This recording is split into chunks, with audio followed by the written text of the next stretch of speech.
Ah, j'aime trop la vibe. Ah, on est trop bien là. Je suis on ne peut plus ravie de vous retrouver dans cette nouvelle vidéo dans laquelle je vais vous présenter les livres, tous les livres que j'ai envie de lire durant cet automne. Ce sont soit des livres qui me font penser à l'automne par rapport à leur thème, par rapport à leur ambiance, ou alors ce sont tout simplement des livres que j'ai envie de lire en ce moment, ou alors des livres que je comptais lire cet été et que finalement j'ai pas eu le temps de lire. Et surtout dans cette vidéo, il y aura un petit peu de tout. Là, de ce que je vois de mon bazar sur le sol, je vais vous présenter des romans, des bandes dessinées, même des petits mangas.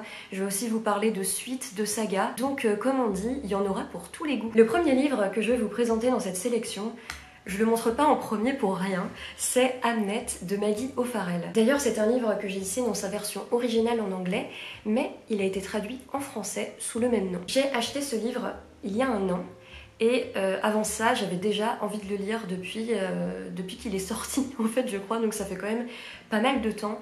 Et à chaque fois, je repoussais sa lecture parce que je voulais absolument le lire en automne. On va suivre l'histoire de la famille de Shakespeare. Si j'ai bien compris, Shakespeare va même être un petit peu dans l'ombre.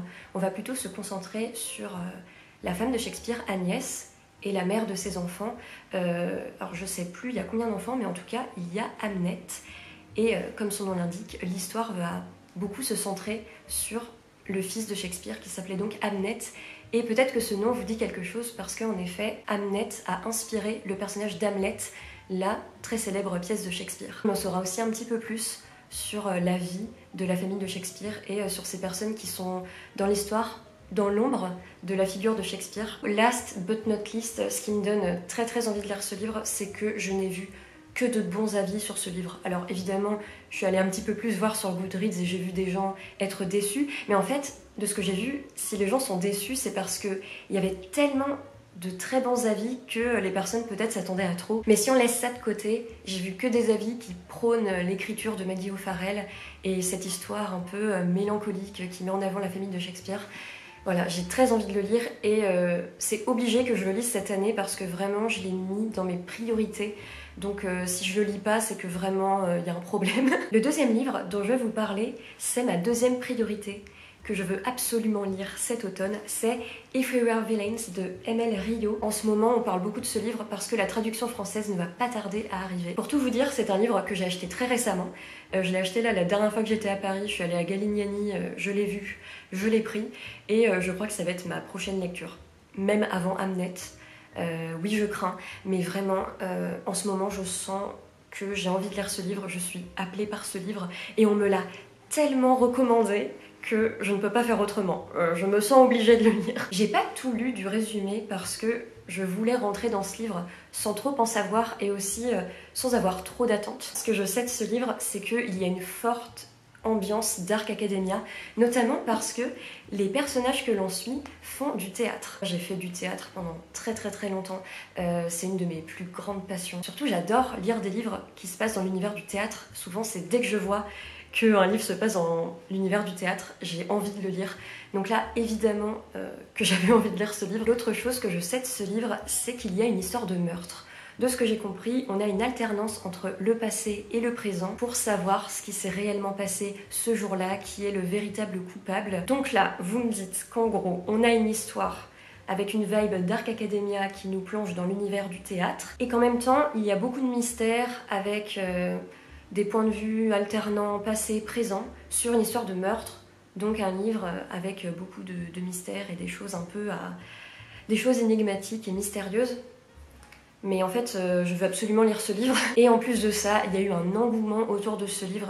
Plein de personnes me l'ont recommandé, parce qu'en début d'année, j'ai demandé voilà, quel livre on me recommandait à lire pour cette année 2023, et beaucoup de personnes m'ont répondu ce livre absolument. Là forcément, je peux vous dire que la barre est très haute, mais bon, j'essaye de pas avoir d'attente, mais c'est vrai que ce livre me donne très envie, donc je pense que dès aujourd'hui d'ailleurs peut-être, je vais me mettre à le lire. Et évidemment, puis-je vous faire une seule vidéo sans vous mentionner Rebecca F. Kuang. Alors déjà, avant toute chose, excusez-moi du peu messieurs dames, mais j'ai une version de Yellowface en VO anglaise parce que ce livre n'a pas encore été traduit. Je suis en possession de cette magnifique édition Waterstones, je crois. Oui, c'était Waterstones en hardback.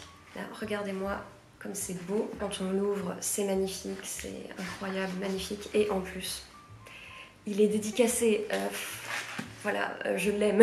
Il trône fièrement sur mon bureau tous les jours je le vois.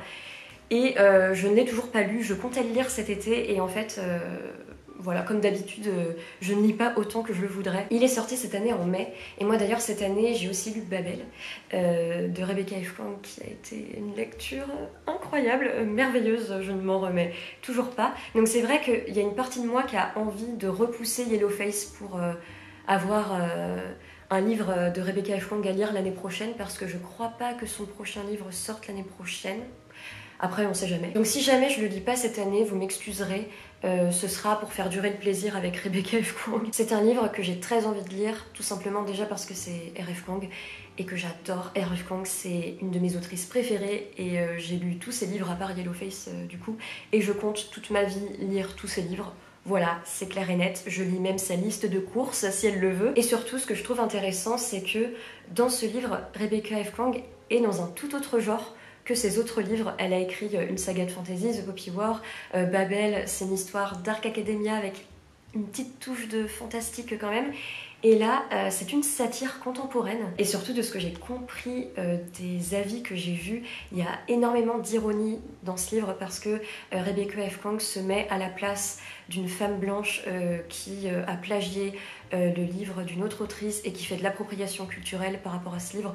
Donc il y aura beaucoup d'ironie dans ce livre qui servent à dénoncer le racisme, notamment dans le milieu de l'édition, mais aussi au-delà de ça. Je pense qu'R.F. Kuang va mettre les points sur les i, comme on dit, et déjà que Babel m'avait agrippé à la gorge, là je pense que Yellowface, ça va être pareil. Ce sera peut-être l'année prochaine, mais en même temps, j'ai trop envie de le lire. Ah oui, alors ce livre que je vais vous présenter, je l'avais pas prévu dans mes notes à lire cet automne, et c'est en regardant ma pile à lire pour prendre les livres, pour pouvoir vous les présenter devant la caméra, que en fait j'avais totalement oublié que ce livre existait, que je l'avais chez moi, et je me dis qu'en fait c'est un livre qui me donne envie. C'est Matrix de Lauren Groff. Lauren Groff, je pense que c'est un peu plus stylé à prononcer en anglais. Et d'ailleurs, si je ne m'abuse, c'est un livre dont j'ai entendu parler ces derniers temps parce que il est traduit en français.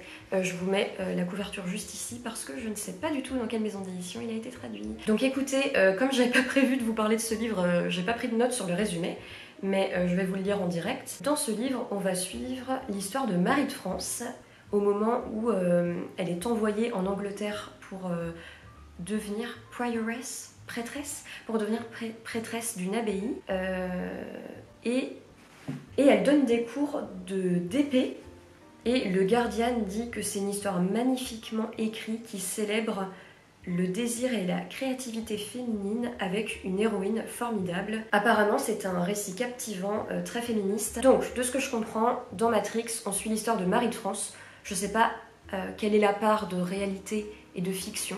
Je pense que c'est quand même un peu romancé, mais je ne sais pas à quel point. Et apparemment, c'est un récit qui est féministe et plein d'empouvoirment. J'ai pas vu d'avis dessus, je sais pas à quel point les gens l'ont apprécié ou non. Moi, je l'ai en ma possession parce que une de mes amies l'a trouvé en boîte à livres. Elle a essayé de le lire et elle n'était pas dedans, donc elle s'est dit que ça me plairait sans doute et c'est pour ça qu'elle me l'a passé. Je sais rien du tout sinon de ce livre. Je sais pas à quel point les gens le connaissent ou pas, mais franchement, ça me donne envie. Là, comme ça me donne envie. Maintenant, je vais vous présenter un livre français qui a été publié aux éditions Anne Carrière. C'est Le Dernier des Siens de Sybille Grimbert. Ici, j'ai la version poche, mais regardez cette couverture. Je la trouve magnifique, avec le pingouin. Gus, un jeune zoologiste, est envoyé par le musée d'histoire naturelle de Lille pour étudier la faune du nord de l'Europe. Lors d'une traversée, il assiste au massacre d'une colonie de grands pingouins et sauve l'un d'eux. Sans le savoir, Gus vient de récupérer celui qui sera le dernier spécimen sur Terre de l'oiseau. Au cours des 15 années suivantes, Gus et Prospe vont voyager des îles Féroé vers l'Islande. Gus prend progressivement conscience qu'il est peut-être le témoin d'une chose inconcevable à l'époque, l'extinction d'une espèce. Alors qu'il a fondé une famille, il devient obsédé par le destin de son ami à plumes au détriment de tout le reste. Mais il vit une expérience unique, à la portée métaphysique troublante. Que veut dire aimer ce qui ne sera plus jamais ? Je l'ai connu parce qu'il y a quelques mois, je me suis renseignée sur les éditions Anne Carrière, j'ai regardé leur catalogue et la couverture m'a attirée et j'ai lu le résumé. Et tout de suite, j'ai eu envie de lire ce livre, déjà parce que c'est un livre qui parle du rapport entre l'homme et l'animal. Il y a l'aspect en plus de cet animal, en fait, c'est le dernier qui existe sur Terre, comment la relation entre l'homme et cet animal se construit. Je pense qu'il va y avoir des passages très émouvants par rapport à ça. Je trouve que le résumé est original et ça me donne vraiment envie. J'ai juste un peu peur qu'il y ait des scènes de maltraitance animale, parce que là notamment il y a écrit lors d'une traversée, il assiste au massacre d'une colonie de grands pingouins. Voilà. Le prochain livre dont je vais vous parler, c'est un peu la honte que je n'ai toujours pas lu, mais bon, voilà. Il n'est jamais trop tard, et voilà, on n'a pas le temps de tout lire dans notre vie de toute façon. Mais là, il est dans cette vidéo, donc il faut que je le lise. Surtout que c'est un livre, il n'y a qu'en automne qu'on peut le lire. Enfin, vous voyez ce que je veux dire, on peut le lire quand on veut, mais la vibe d'automne est très présente. C'est Rebecca de Daphné du Maurier. Et je sais, c'est la honte, j'ai encore jamais lu Daphné du Maurier. Je dois vous avouer que c'est un livre que j'ai dans mes affaires depuis pas mal de temps. C'est Lise qui me l'avait offert lors d'un swap qui date d'il y a 3 ans, je crois. Peut-être 2, mais je dirais 3 ans. Et puis j'ai regardé la dernière vidéo de Margorito. Je vous mets sa chaîne dans le petit i. Alors je pense qu'à l'heure où sortira cette vidéo, ce sera sans doute plus ses dernières vidéos. Mais je crois que c'est dans la vidéo où elle parle de son nouveau genre préféré qui est le Weird Women Writing Weird Stuff. Elle parle de Daphné du Maurier, même de manière générale. Elle dit si vous n'avez toujours pas lu Rebecca de Daphné du Maurier, qu'est-ce que vous faites là à regarder cette vidéo? Allez le lire tout de suite. Et quand elle a dit ça, je me suis vraiment sentie visée. Et comme c'est un livre dont j'entends parler depuis très longtemps, que j'ai dans ma pile à lire, et surtout tout le monde n'en dit que du bien, tout le monde dit, mais puis surtout c'est pas juste ouais c'est cool, vraiment les gens disent à quel point c'est incroyable. Et surtout je lis pas trop de romans horrifiques, je peux pas en lire, c'est pas juste que j'aime pas, c'est que vraiment voilà, j'ai de l'hypervigilance et de l'anxiété, donc ce sera très compliqué pour moi de le faire. Mais j'ai l'impression, alors dites-moi en commentaire si jamais je me trompe, mais j'ai l'impression que Rebecca du Daphné du Maurier, c'est pile la limite que je peux accepter. C'est-à-dire que il y a des vibes un peu bizarres, c'est un peu glauque, il y a un peu des histoires de fantômes, j'ai l'impression, mais c'est pas non plus de l'horreur pure. Si jamais c'est horrible, dites-le moi en commentaire. Après, j'aimerais quand même le lire une fois dans ma vie, mais voilà, peut-être qu'il faut que je me prépare psychologiquement. C'est pour ça que je me suis dit, bah en fait c'est parfait, il faut que je le lise là au mois d'octobre pour Halloween. Je vais vous faire un résumé de ce livre d'après ce que j'ai compris. Et si jamais je me trompe, voilà, je découvrirai ce en quoi je me suis trompée en lisant le livre. Mais de ce que j'ai compris, on suit une jeune femme qui n'a pas de nom durant le livre, elle n'est jamais nommée, qui vient d'épouser un homme. Et cet homme possède un grand manoir, un grand domaine. Et donc, étant donné qu'ils viennent juste de se marier, ils vont tous les deux dans ce domaine. Mais la jeune femme sent très vite qu'il y a un peu une ombre qui pèse dans ce manoir et un peu un esprit que tout le monde adorait et tout le monde lui parle de cette femme. Et cette femme, c'est l'ancienne femme de l'homme que la femme qui vient d'arriver vient d'épouser. Entre contes gothiques et suspense psychologique, Rebecca entremêle les passions et les haines, les silences et les menaces avec, en bruit de fond, le ressac de la mer sur les galets de la crique. Point de suspension, oh là là! Donc là on commence à rentrer dans les livres que je n'ai pas en ma possession et qu'il faudrait que je me procure parce qu'écoutez, on n'a jamais suffisamment de livres dans la vie. Alors vous allez rire parce que je viens de vous dire que les livres horrifiques c'était pas trop mon truc et là je vais vous présenter un livre horrifique. Parce que comme je vous ai dit, j'ai envie de me dépasser un petit peu. Et puis surtout, là, le livre dont je vais vous parler, c'est un livre...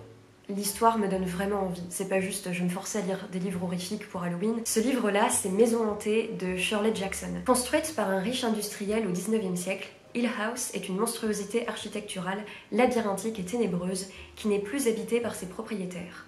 On l'a dit hantée. Fasciné par les phénomènes paranormaux, le docteur Montag, venu mener une enquête, et sélectionne des sujets, mais elle est bizarre la phrase, sélectionne des sujets susceptibles de réagir au surnaturel.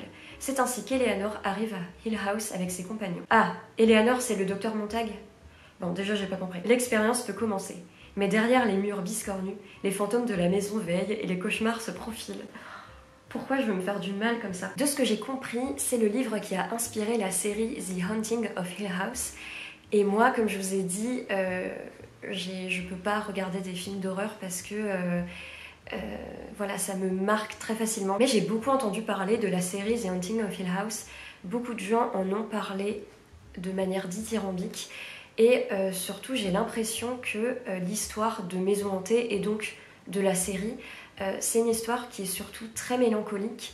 Et l'horreur sert la mélancolie et la tristesse du récit. Comme si l'horreur, en quelque sorte, était un moyen de mettre en avant la tristesse et la mélancolie de cette histoire qui, de ce que j'ai compris de la série, c'est une histoire familiale. On va suivre un peu l'histoire d'une famille.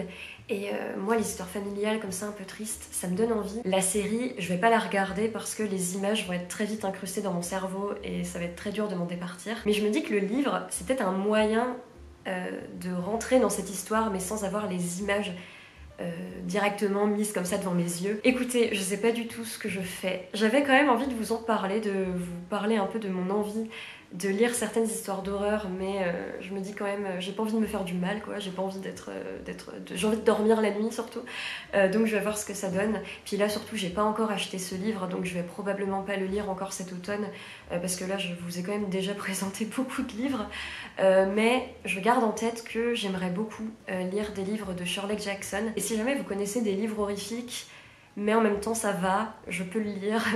Je pense que ma limite c'est tout ce qui est sixième sens et tout ça, ça va. Maintenant je vous propose de quitter les livres horrifiques, voilà, comme ça je vais un peu penser à autre chose. Il y a un livre que j'ai envie de lire depuis que les gens en parlent sur les réseaux, ça fait quelques mois, et c'est un livre qui fonctionne pas mal. C'est oh la vache, waouh, je vais pas y arriver. C'est Divine Rivals de Rebecca Ross. Durant une guerre de dieux, deux journalistes rivaux forgent une relation à travers des lettres, en s'écrivant des lettres.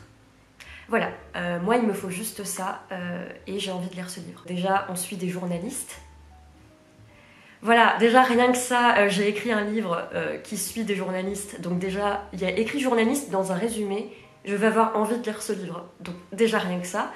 Ensuite, il y a le fait que, de ce que je comprends, va y un peu avoir une relation entre les deux. Déjà, moi j'apprécie également. Ils s'écrivent des lettres. Voilà, les relations épistolaires, moi déjà... j'aime trop la vibe. Ce résumé me donne vraiment très très très envie. Et surtout, je n'ai vu que des avis positifs sur ce livre. Et surtout, j'ai vu que des avis positifs de personnes qui ont souvent des attentes assez hautes et qui peuvent facilement être déçues par certains aspects des livres. Je pense notamment à Sous le ciel, qui, dans son dernier vlog lecture, a lu Divine Rivals. Et elle a tellement aimé ce livre, elle l'a tellement trouvé incroyable qu'elle avait même plus les mots pour en parler. Et déjà que j'avais envie de lire ce livre, j'ai l'impression que l'univers conspire à ce que je lise ce livre. Donc écoutez, je vais le lire. Un jour je vais le lire, c'est sûr. Et puis en plus, last but not least, je vous mets ici la couverture. Parce qu'en plus, il y a deux couvertures. Il y a la couverture normale et il y a la couverture des éditions Fairyloot, l'Exclusive Edition. Des couvertures. Aussi, il y a quelques temps, la dernière fois que j'étais à Paris, je suis allée à la librairie Galignani et je regardais les nouvelles sorties qui sont sur la table là. Il y a une grande table à Galignani avec plein de livres en paperback. Et là, sur un livre, je vois le mot théâtre. Le titre, c'est The Whalebone Theatre de Joanna Quinn. Donc moi déjà, je vois le mot théâtre.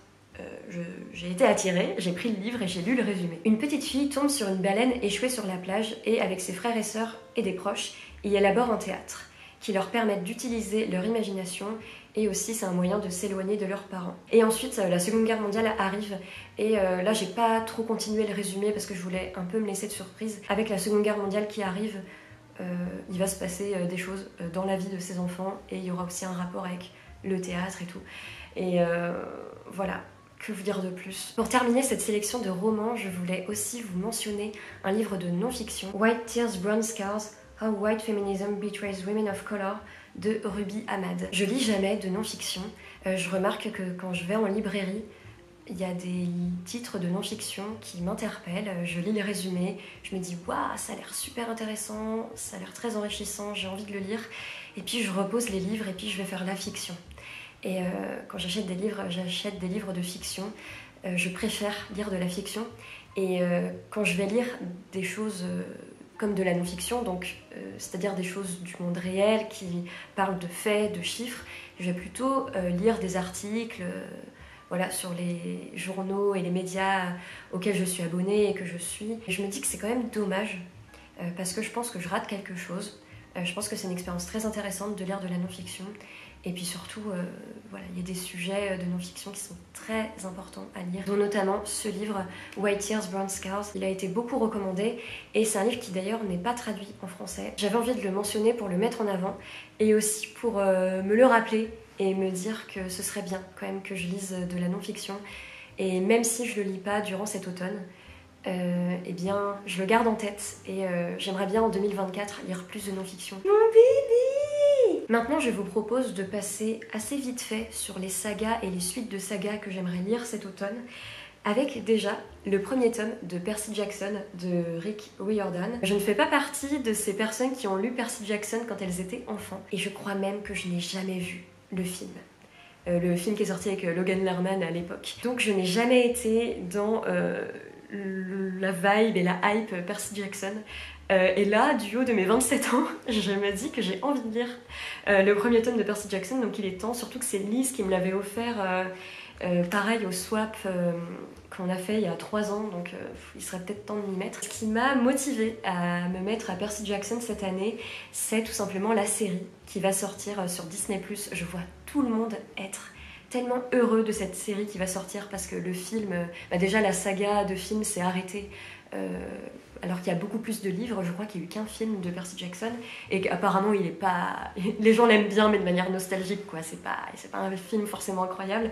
Et donc là tout le monde est heureux de la série sur Disney+ qui va sortir. Et moi j'ai un peu envie d'être dans la hype, j'avoue, et puis surtout je me dis que c'est un truc que j'ai raté quand j'étais enfant et j'ai pas envie de le rater encore et toujours, donc je me dis pourquoi pas entamer enfin Percy Jackson. Ensuite, le prochain livre dont je vais vous parler, je vais vous le citer pour me pousser à le lire, c'est The Raven King, qui est le dernier tome, le 4e et dernier tome de la saga The Raven Cycle de Maggie Stiefvater. Cette saga, je l'ai toujours pas terminée alors que je l'ai commencée en 2020.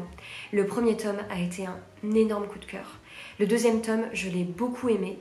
Et le troisième tome, j'ai rien compris. Ça se barre en cacahuète totale et c'est ça qui est fun. Mais je comprends plus grand chose. Et là, le troisième tome, je le lisais pour les vibes et pour les personnages, parce que voilà, je voyais quand même ce qui arrivait aux personnages, je voyais ce qui leur arrivait de mal et ce qui leur arrivait de bien. Mais sinon, les enjeux de l'histoire, mais je ne peux même pas vous faire de résumé, parce que je ne comprends vraiment plus rien. De base, on suit un groupe d'amis. En fait, on suit Blue qui rencontre des garçons. Je crois qu'ils sont 4-5 garçons, je sais même plus quels chiffres ils sont. Ils sont à la recherche d'un tombeau d'un roi qui est mort il y a plusieurs siècles. Sauf que comme c'est une saga, forcément ça va un peu plus loin, il y a d'autres enjeux et c'est une saga qui est très mystique, il se passe des trucs un peu autour du tarot et surtout moi ce que j'aime dans cette saga ce sont les personnages et surtout avant tout les relations entre les personnages. Elle décrit tellement bien les personnages dans toutes leurs qualités et tous leurs défauts et surtout les relations entre les personnages, elles sont si complexes. Elle en dit beaucoup sans en dire trop. C'est vraiment pour les personnages que je veux continuer cette saga parce que c'est vrai que les enjeux, je suis un petit peu passée à côté maintenant malheureusement. En fait, je suis partagée parce que j'ai vraiment envie de terminer cette saga pour que ce soit fait et parce que j'ai envie de savoir ce qui arrive à la fin pour les personnages. Surtout que j'ai vu beaucoup de gens être brisés par la fin. Donc j'ai envie d'être brisée également. Mais en même temps, j'ai peur de gâcher le dernier tome en comprenant plus trop les enjeux et donc je me dis pourquoi pas relire toute la saga pour terminer le 4e tome en beauté. Mais en même temps, relire les 3 tomes, ça va me prendre du temps quoi. Donc c'est sûr que si je me décide de faire ça, je ferai pas ça cet automne. Et ensuite, pour terminer la section sur les sagas, cet été, j'ai lu le premier tome de L'Amie prodigieuse d'Elena Ferrante et ça a été un coup de cœur incommensurable. Forcément, j'ai envie de lire le 2e tome. J'ai à peine terminé le premier tome que j'avais qu'une envie, c'était de me plonger dans le 2e tome. J'espère le lire là, avant l'année prochaine. En tout cas, je pense vraiment prendre le temps de le lire parce que voilà, j'ai juste envie de continuer cette saga, de me replonger dans cette saga et d'être encore touchée comme je l'ai été au premier tome. Enfin, du moins, j'espère. Mais en fait, j'ai même pas de doute. Je sais que je vais aimer cette saga dans son entièreté.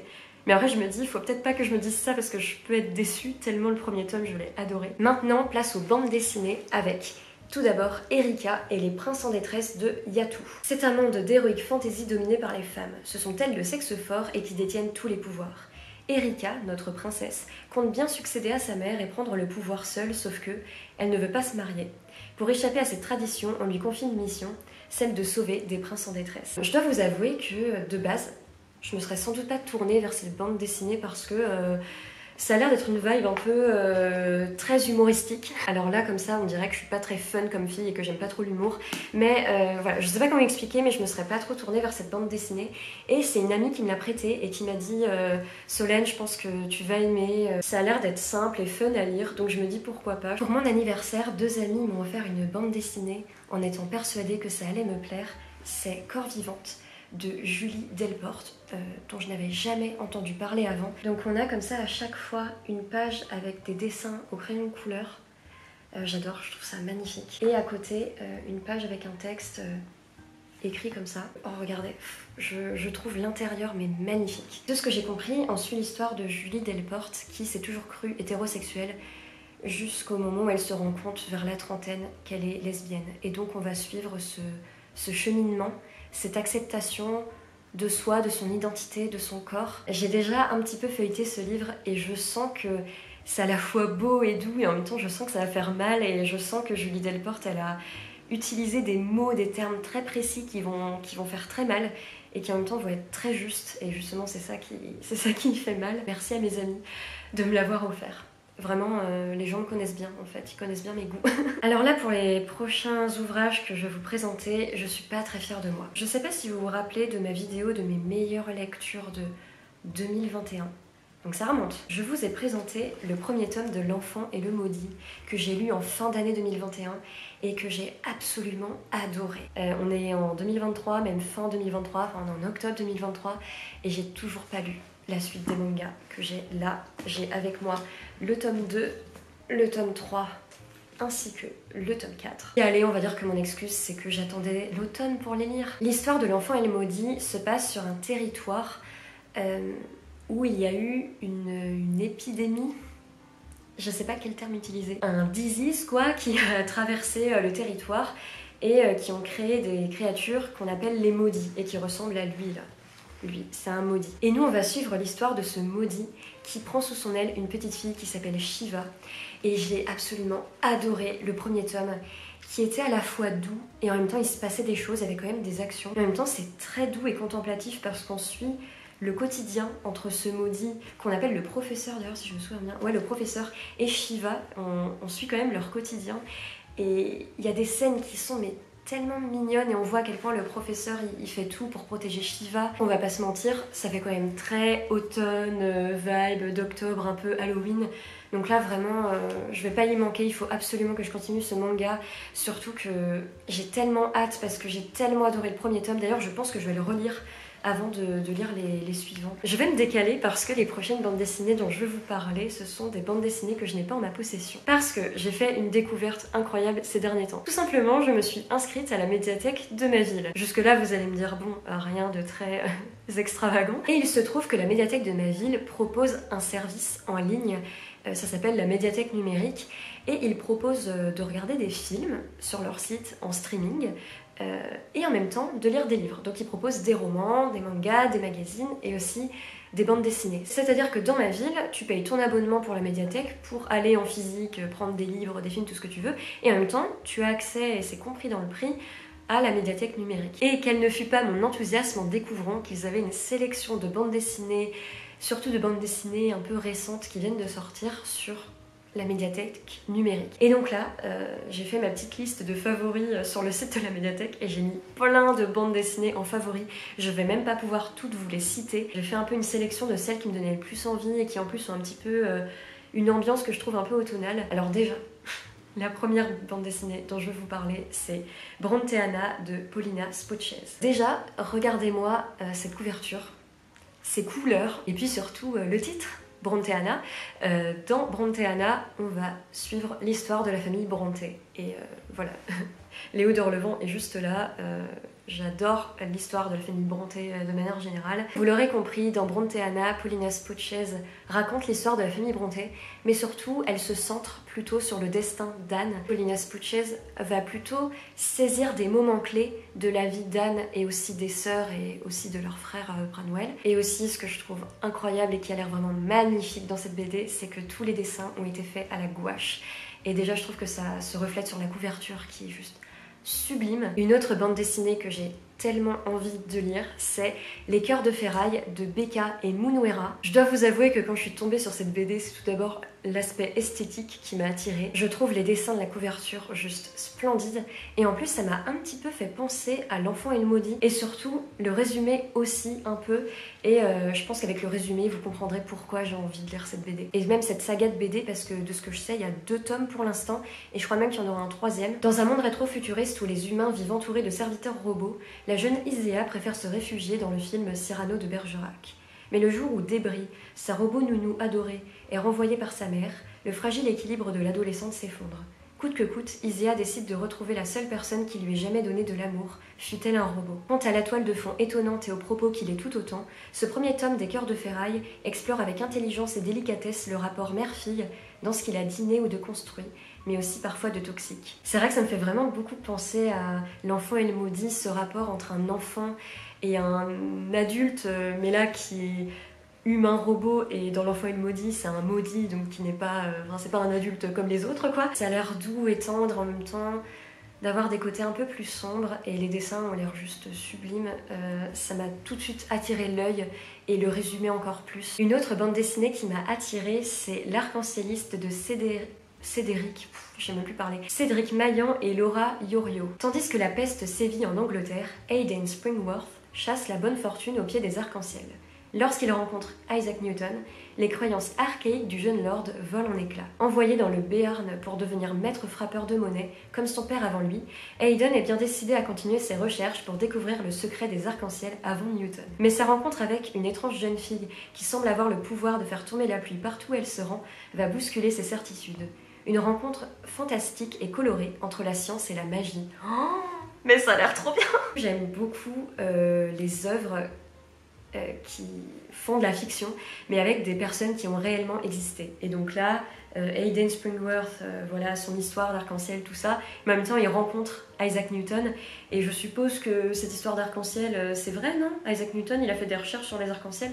Franchement, je sais même pas des os. Et allez, ça suffit, je vais vous en citer une dernière parce que sinon, je vais vous citer toute la liste que j'ai mis en favori sur le site de la médiathèque et vraiment, il y en a pour 3 heures de vidéo. C'est La Volière aux souvenirs de Valérie Weichard-Giuliani et Nina Jacquemin. Depuis toute petite, Fantine raconte ses souvenirs, heureux comme malheureux, sur des feuilles de papier. C'est sa façon à elle de se sentir bien, car les larmes ne lui viennent jamais, qu'elles soient de tristesse ou de joie. Un jour, elle a l'idée d'en faire de beaux oiseaux de papier, et c'est ainsi qu'une magnifique volière aux souvenirs se crée au fil des ans. La curiosité de sa petite fille Louison l'entraîne à déplier chaque oiseau qui orne cette volière. Louison découvrira alors l'histoire de sa famille et soignera des blessures enfouies. Le résumé est tellement magnifique et poétique que rien que ça donne envie. Tout simplement, c'est une bande dessinée qui parle de souvenirs et qui parle de relations familiales.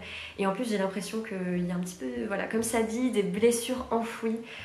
Voilà, il va y avoir des moments un peu tristes, un peu touchants, et en même temps, ça a l'air tellement plein de poésie et tellement beau et doux en même temps. Voilà, moi, il m'en faut pas plus. Ça y est, il n'y a plus de bazar sur le sol. Je crois que je vous ai cité tous les livres que je veux lire durant cet automne 2023. Ah si, juste un petit rajout, mais ça va être une relecture. J'aimerais beaucoup trouver le temps de relire les 4 premiers tomes de Heartstopper, parce que le tome 5 de Heartstopper, qui ne sera pas le dernier, parce que Alice Oseman en rajoute un dernier, le 6e, alors que de base le 5e était censé être le dernier. Déjà, je suis tellement heureuse. Le tome 5 sort début décembre. Et donc je me suis dit qu'avant de lire le tome 5, j'aimerais bien relire les 4 premiers tomes. Et donc je me disais que si des personnes veulent me rejoindre dans la lecture des 4 premiers tomes, peut-être qu'on pourrait se faire un rideau. Enfin, j'ai pas envie de lire les 4 tomes d'un coup. J'ai envie d'en faire 1 ou 2 par mois. Mais voilà, si vous avez envie de faire une relecture avec moi, n'hésitez pas à me le dire en commentaire. Moi en tout cas, voilà, ils sont là mes bébés. Je vous montre le tome 4. Je l'aime tellement. Comme vous avez pu le remarquer, il y a quand même beaucoup de livres dans cette sélection. Donc c'est sûr que je ne vais pas pouvoir tout lire, mais je vous ai quand même donné une vision d'ensemble de tous ces livres qui me donnent envie en ce moment, et peut-être qu'il y a des livres parmi cette sélection qui vous donneront envie, que vous découvrirez et que vous aurez envie de lire cet automne. En tout cas, si jamais il y a des livres dont je vous ai parlé, que vous avez déjà lus, n'hésitez pas à me dire ce que vous en avez pensé, que ce soit de manière positive ou de manière négative. Je les lirai dans tous les cas, mais n'hésitez pas à me dire tout ce que vous avez pensé de ces livres. Et si jamais il y en a certains qui vous ont un petit peu tapé dans l'œil et qui vous ont donné envie, n'hésitez pas non plus à me le dire. Et aussi, très important, n'hésitez pas à me dire vous aussi quels sont les livres que vous comptez lire durant l'automne. Est-ce qu'il y en a de similaires aux miens? N'hésitez pas à me faire découvrir des choses que je ne connais pas et qui pourquoi pas pourraient me plaire. Ou qui, pourquoi pas, sortent un petit peu de ma zone de confort, comme des livres d'horreur par exemple. Super. Si vous avez aimé cette vidéo, n'oubliez pas de vous abonner à ma chaîne pour plus de contenu de ce genre, à liker la vidéo et à commenter. Je vous remercie d'avoir regardé cette vidéo jusqu'au bout, je vous embrasse, prenez soin de vous, faites attention à vous et je vous dis à très bientôt pour une prochaine vidéo.